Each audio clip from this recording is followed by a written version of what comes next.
Here, here's a quick little video on how to either digitally annotate or answer questions on an assignment that was assigned in Canvas. First, you simply go to your assignment.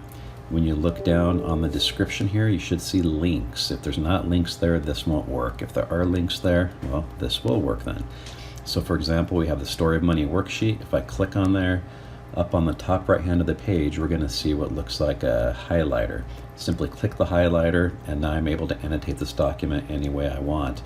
I can add text to it, so I can go down here and type in my answers. If I want to write something by hand, I can write that in as well, however I want to do it. I'm not very good at that. But anyway, idea is you can annotate your document right here within Canvas. Once you're finished annotating, there's a couple of different things you can do to save the document. You can save it to your files, or it'll automatically save here within Canvas as well, but it won't submit it, so be careful of that. There's a little glitch though. If I click here and I click on submit to student here, it's not going to submit this finalized document here. So what you need to do is kind of back out of it. Oops. And then click it again.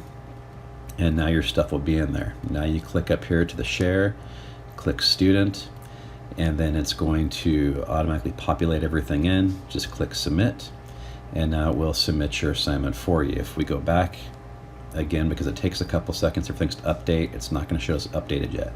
If we refresh the page, now it shows it as submitted.